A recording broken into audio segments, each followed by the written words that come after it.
Halo semuanya, kembali lagi bersama gue Luis dari Cranky Tech ID. So, kali ini gue bakalan nge-review sebuah mouse yang sangat unik dari brand yang mungkin jarang kalian dengar, yaitu Myonix.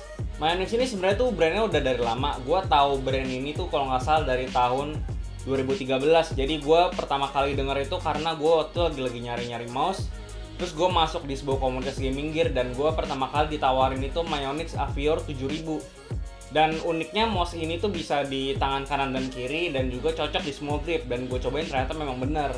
Tapi di tahun 2013 itu belum resmi dijual di Indonesia, jadi nyarinya agak susah. Dan di zamannya itu Myonix Avior 7000 itu sempat eksis banget pada zamannya di komunitas yang gue pernah masuk itu. Nah, Myonix ini sendiri baru resmi masuk ke Indonesia itu tahun 2016 pertengahan kalau nggak salah. Jadi ya mungkin masih baru-baru banget di kuping kalian lah brand Myonix ini. Nah, kali ini kita dikasih kesempatan untuk nge-review sebuah mouse dari Myonix juga, yaitu Myonix Naos 3200.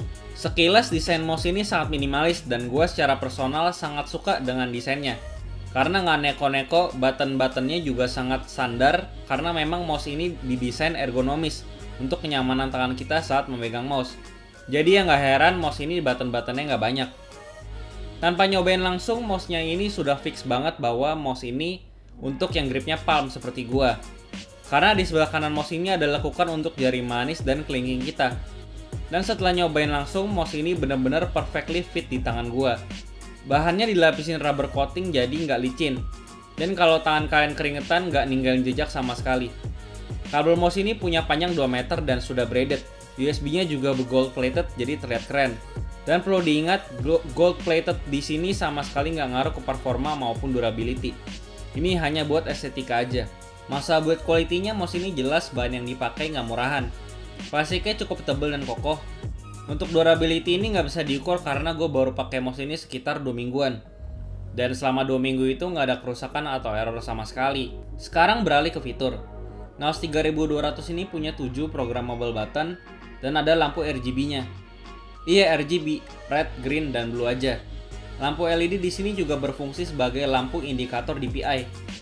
Di mouse ini kalian cuma bisa ganti 3 step DPI, yaitu 800, 1600, dan 3200 saja. Mouse ini juga built-in memory, jadi kalian nggak perlu takut kalau mau main keluar. Tinggal save settingan kalian dari softwarenya, dan nggak perlu install lagi software di PC lain. Sensor mouse ini pakai optical LED A3060. Sama persis kayak sensornya Zowie Easy-One dan SteelSeries Hikari. Atau mungkin spesifik lengkap dari sensornya akan gue tampilin di sini. Mouse ini juga punya 1000 MHz polling rate yang bisa kalian ganti di softwarenya. Karena defaultnya polling rate mouse ini berjalan di 500 MHz. Tapi memang sih 500 MHz ke 1000 MHz ini hampir nggak berasa perbedaannya. Sudah cukup ke spesifikasi dan fitur, sekarang beralih ke experience gua menggunakan mouse ini selama kurang lebih 2 minggu. Mouse gua sebelum Naos 3200 gua pakai Logitech G402. Pertama kali pegang Naos 3200 ini bener-bener fit banget di tangan dan sangat-sangat nyaman. Tapi sekitar 3-4 jam menggunakan mouse ini, jari gua mulai merasa pegel karena jari manis dan kelingking gua dipaksa lurus. Karena biasa jari manis dan kelingking gua ini nekuk di G402. Di awal penggunaan mouse ini gue juga kurang terbiasa dengan lift distance-nya yang setinggi 3,5 mm. Biasanya gue pakai G402 ini lift distance-nya nggak begitu tinggi banget. Jadi cuma perlu angkat mouse sedikit buat geser. Tapi di Naos 3200 gue perlu tenaga ekstra buat angkat mouse ini untuk digeser-geser. Tapi ternyata masalah tersebut karena gue belum terbiasa pakai Naos 3200. Dan sekitar 2 harian tangan gue udah mulai terbiasa menggunakan mouse ini. Dan masalah jari pegel dan lift distance-nya pun hilang. So menurut gue tiap kalian beli mouse baru jangan langsung judge bahwa mouse-nya nggak enak. Jari kalian juga perlu diadaptasi dulu sama mouse barunya seperti yang udah gue alami ini. Selain itu gue juga cukup kagum dengan switch dari mouse ini karena hampir semua buttonnya punya switch yang sama. Walaupun Myonix sendiri nggak kasih tahu switch apa yang mereka pakai. Karena kadang ada mouse yang tiap switchnya kadang beda-beda, apalagi scroll wheel-nya. Scroll wheel-nya pun punya switch yang feel-nya sama kayak button-button lainnya. Untuk sensor sendiri, gue udah coba berbagai macam game yang biasa gue mainin kayak Dota, Rainbow Six Siege, Overwatch, dan lain-lain. Sensornya sangat oke banget dan akurat. Namun permasalahannya ada di lift distance yang cukup tinggi di gue dan cukup bermasalah buat gue di 1-2 hari awal pemakaian mouse ini. Tapi itu nggak jadi masalah lagi setelah lewat 2 hari. Dan selama 2 minggu pemakaian mouse ini, yang bisa gue katakan adalah mouse ini adalah mouse yang paling enak yang pernah gue pakai dari segi kenyamanannya. Namun kalau kalian cari mouse dengan fitur yang banyak, mouse ini bukan pilihan yang tepat buat kalian.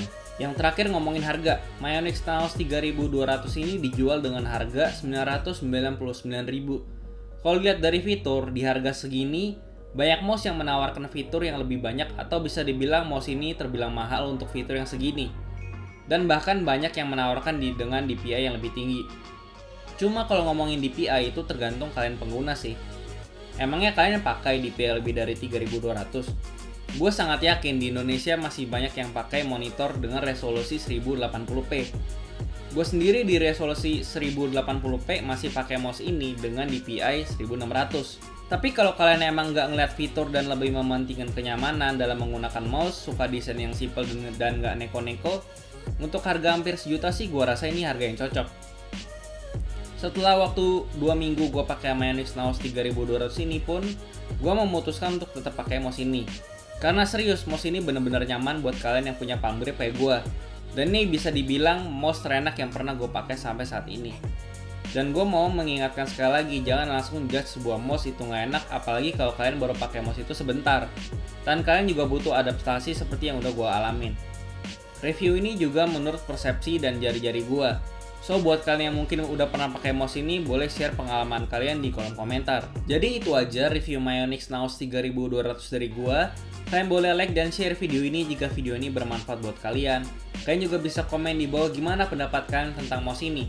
Dan jangan lupa subscribe supaya update terus konten-konten dari kita. Kalian juga bisa follow Instagram kita di @crankytechid karena di sana kita tiap hari membagikan tips, news, dan rekomendasi seputar hardware. Kalian juga bisa follow Instagram pribadi gue di Luis Christian SC2 dan teman gue di Jordi Leonardo O-nya 2. Oh ya, dengan diuploadnya video ini berarti sudah berakhir juga kontes Cranky Setup. Nanti pemenangnya akan diumumkan sama Jordi entah di video ataupun di Instagram nanti. Dan bakal ada giveaway kecil-kecilan lagi dari kita buat kalian lebaran. Kemarin sempat gue bocorkan di Insta Stories kita, mungkin akan diumumin di video selanjutnya ataupun di Instagram. Jadi pastiin kalian udah subscribe dan follow kita. So that's all from the video and see you guys next time. Bye bye.